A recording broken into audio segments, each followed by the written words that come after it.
De ce nu puneți și pe râs impozit și birul progresiv pe sărăcie? De ce nu puneți taxe pe întuneric? Impozitați și vântul ce adie. Ar fi păcat să ezitați în crima de a confisca și sângele din vine.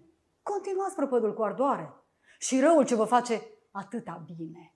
Taxați iubirea, somnul, nostalgia, penumbra, deznădejdea și oftatul și unghiile care cresc într-una. Distrugeți tot de-a lungul și de-a latul.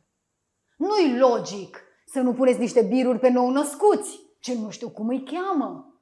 Lucrați neiertător și echitabil. Impozitați și laptele de mamă. Dar ce fiscalitate este aia din care nu se fură întreaga pâine a acestui neam, ce și-a luat Maidanul de a nu trăi în lesă ca un câine? Taxați sever și strângerea de mână. Impozitați total telepatia. Luați atâtea piei câte vă place. Și desfințați prin taxe în România. Ce e complicitatea asta bleagă cu sărăntocii și dezmoșteniții? Tot au și ei ceva să dea ca taxă.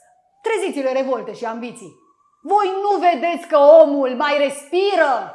Cât amânați sentința capitală? Loviți la oase nația întreagă. Înduioșarea e un fel de boală. Adăugați impozite și taxe pe taxe și impozite cu minte. Impozitați și lacrima și ploaia. Taxați adânc și morții din morminte. Impozite pe floarea dăruită, impozite pe cald ca și pe rece, impozite pe rouă și pe lună, impozite pe notele de 10. Cafeaua, ceaiul, apa de fântână, fereastra, ușa merită accize. Când cu o poftă tragică guvernul îi dă un nou impuls acestei crize. Impozite și taxe pe cuvinte, dar biruri pe ecou și pe tăcere. A șupui poporul este nobil când nu-i mai lași nici dreptul să mai spere. Hei, Românie, parcă răstignită, degeaba vrem să te întrebăm quo vadis.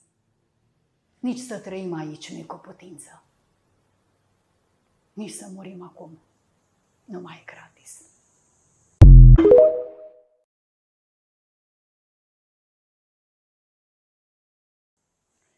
De ce nu puneți și pe râs impozit și birul progresiv pe sărăcie? De ce nu puneți taxe pe întuneric? Impozitați și vântul ce adie. Ar fi păcat să ezitați în crima de a confisca și sângele din vine. Continuați prăpădul cu ardoare și răul ce vă face atâta bine.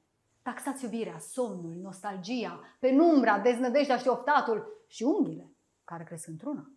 Distrugeți tot de-a lungul și de-a latul.